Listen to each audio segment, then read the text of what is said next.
Quan busquem una destinació per viatjar, sempre intentem que el país ho tingui tot. I per això, cada cop són més els viatgers que trien aquest país llatinoamericà com a destinació per a les seves vacances. Però, per què Mèxic?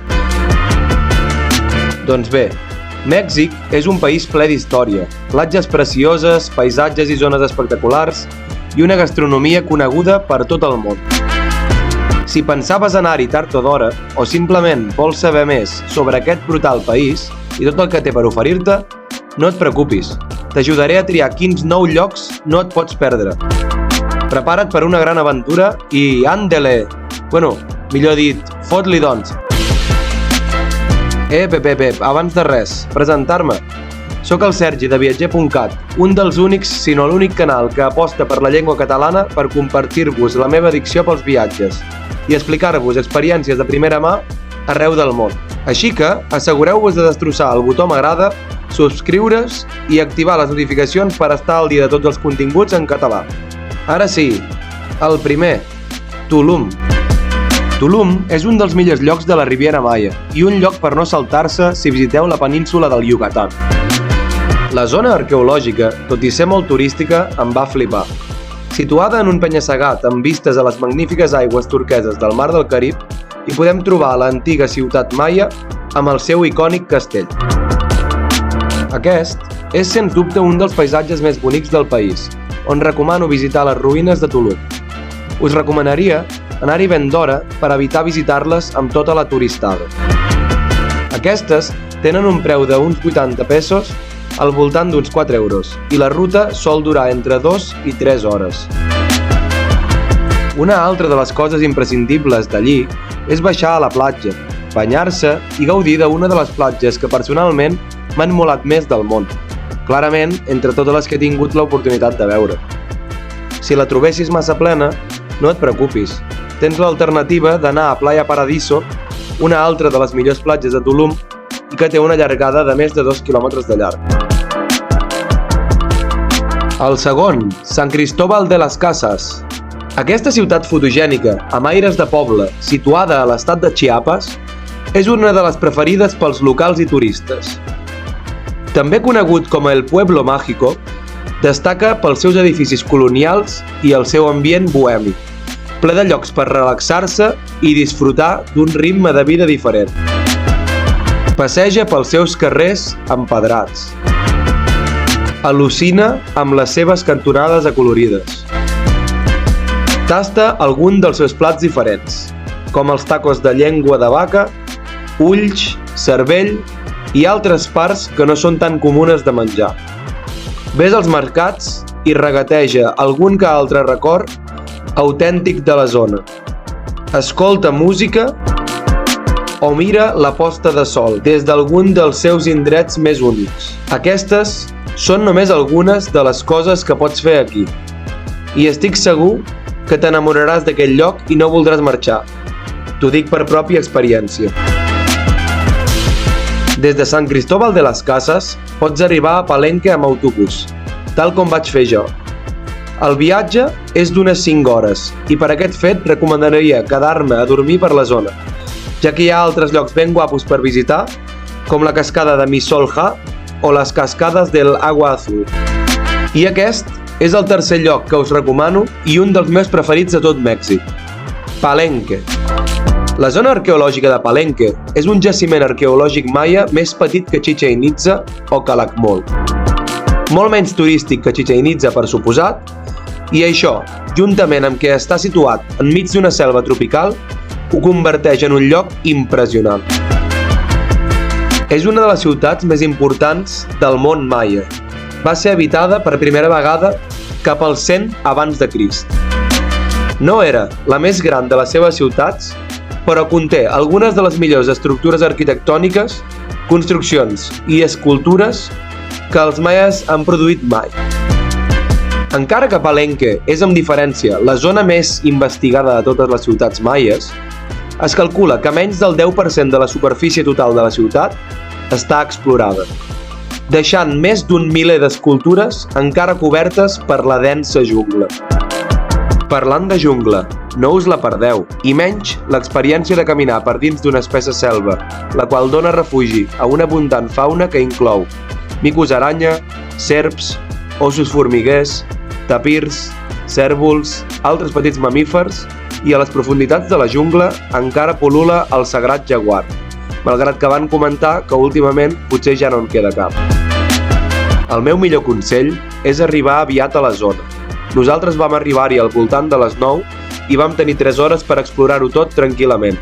I sort que vam fer-ho així, ja que just acabar, una tormenta fortíssima va començar a descarregar aigua de manera brutal.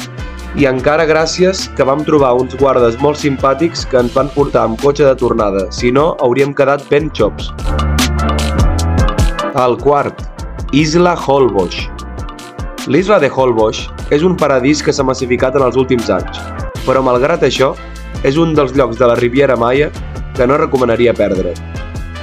Les seves boniques però també salvatges platges de sorra blanca, aigües cristal·lines amb un intens verd turquesa, sorprenents llocs amb un deliciós menjar local i internacional, i les seves postes de sol precioses. Què més es pot demanar? És el paradís. L'illa no és molt poblada, i per una banda permet relaxar-se i gaudir de les platges i activitats naturals al màxim, i per l'altra, gaudir de la festa i el bon ambient que hi ha.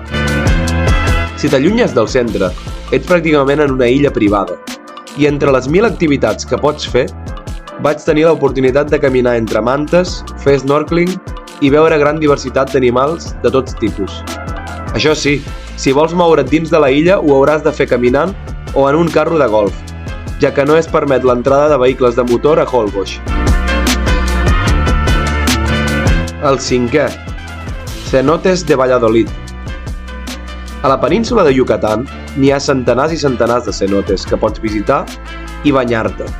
Però, què és un cenote?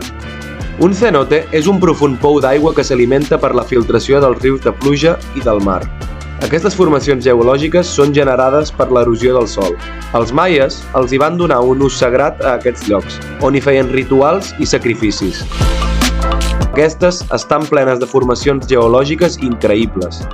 Com he dit, et pots banyar a la gran majoria i la veritat és que és una experiència única. A quasi tots fan pagar entrada. N'hi ha de més cares i amb molta gent, costen al voltant d'uns 10 euros i d'altres de molt menys turístiques, que tenen un preu simbòlic i pots gaudir quasi sol de l'experiència. Alguns dels que vaig poder visitar i recomanaria són el cenote Exquequen, el de San Lorenzo Oxman i el cenote Suitún. N'hi ha molts altres i la veritat és que els millors són els que et diuen els locals quan els hi preguntes. El sisè lloc, Chichén Itzá. Chichén Itzá és una de les 7 meravelles del món modern i un lloc de visita obligada quan estiguis a Mèxic, ja que es considera la ruïna maia més famosa del món. Es troba a la turística zona de la península de Yucatán i tal com he comentat abans, personalment m'agraden els llocs menys turístics, i és que aquesta meravella rep ni més ni menys que 1 milió de turistes a l'any. Amb una extensió de 25 quilòmetres quadrats, compta amb un gran nombre de ruïnes maies a veure, com la Gran Piràmide de Kukulcán, la que tothom coneix, el Templo del Hombre Barbado, la Plataforma de los Cráneos i el curiós camp del Juego de Pelota Maya, entre moltes altres. Quan arribeu al lloc, pot ser interessant contractar un guia perquè t'expliqui la història i detalls del lloc. Jo, però, vaig utilitzar, com moltes altres vegades, una aplicació pel mòbil on hi pots trobar audioguies de llocs turístics de tot el món, amb gran varietat de llengües. El setè, Cañón del Sumidero. La creació d'aquest canyó va començar en una època similar a la del Gran Canyón dels Estats Units. Una esquerda a l'escorça i una posterior erosió per part del gran riu Grijalva, el qual encara hi passa a través d'aquest, van originar aquest espectacular indret, amb parets que arriben en certs punts fins a la bestial altura de 1.000 metres. Nosaltres, com la gran majoria, vam desplaçar-nos-hi amb un tour, que també incloïa l'excursió en vaixell a través del Cañón del Sumidero. Inicialment, puges un coll de muntanya per una carretereta on s'hi troben múltiples miradors, amb unes vistes excepcionals. És veritat que molts són bastant semblants, però encara així crec que val molt la pena. Finalment, i encara més impressionant que les vistes, l'excursió en vaixell a través del canyó. Durant aquesta pots apreciar la immensitat d'aquest lloc, i si tens sort, inclús veure cocodrils i tota mena d'altres animals impactants. El 8è, Oaxaca. Per a molts, Oaxaca és la ciutat que manté millor en els seus carrers l'esperit del Mèxic virreinal, de quan es van fusionar les cultures espanyola i les de les diferents societats locals per donar lloc al país que ara mateix coneixem. A més, l'ambient tranquil que es viu al centre sempre és molt atractiu. Només cal seure una estona a les terrasses dels bars i als restaurants de les arcades del Zócalo, la plaça principal, per adonar-se'n. A la ciutat hi viu una gran comunitat d'artistes moderns, l'obra dels quals queda reflectida en museus i galeries.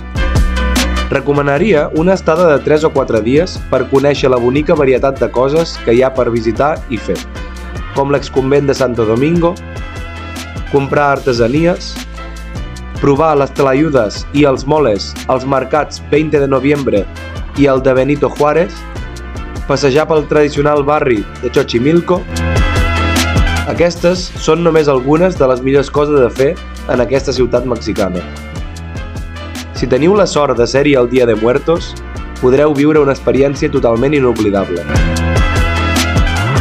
El 9è, i no menys important, Puerto Escondido.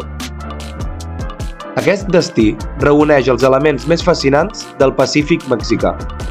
Les seves muntanyes baixen fins al mar per banyar-se al blau profund de les seves aigües i creen un paisatge fascinant que s'uneix a la sorra daurada i les palmeres. Encara que ha crescut molt en els últims anys, encara conserva l'ambient relaxat, hipster i surfero. En aquesta destinació podràs trobar restaurants de tot arreu del món creats per entusiastes estrangers que un dia es van enamorar d'aquesta terra i van decidir quedar-s'hi.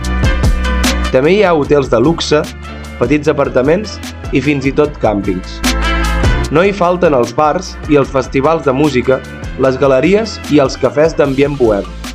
A més, Puerto Escondido té platges per a tots els gustos. N'hi ha des de tranquil·les i sense onades, ideals per als nens, i també d'altres que tenen fama mundial per als surfers experts, com Cicatela, amb unes onades bestials que poden arribar a vegades fins als 20 metres. Jo vaig preferir fer surf a una platja que quedava més tancada, i les onades eren molt més assequibles, anomenada Carrizalillo. Com a última platja, recomanar-vos molt visitar la Playa Cocos i el seu campamento Tortuguero, on vaig poder ajudar amb una petita donació i alliberar tortuguetes a la immensitat de l'oceà Pacífic. Finalment, també, recomanar-vos, si encara no ho heu fet, destrossar el botó m'agrada, subscriure-us i activar les notificacions per estar al dia de totes les pròximes experiències en català. Així doncs, i per concluir, comentar que Mèxic és sens dubte una destinació flipant, amb infinitat d'indrets sorprenents. Aquests són només 9 llocs magnífics de Mèxic, però us volem dir que té molt més per oferir i la llista és molt llarga. El país és gegant, unes 4 vegades a Espanya, i jo, tot i tenir l'oportunitat d'estar-hi quasi un mes i mig, encara em vaig deixar més de la meitat. Espero que ara, que teniu la llisteta de llocs obligatoris començada, la tasca us sigui molt més fàcil. Si tens dubtes, ni t'ho pensis més. Visita Mèxic i gaudeix-ne al màxim. Soc el Sergi de Viatger.cat i ens veiem a la pròxima, viatgers!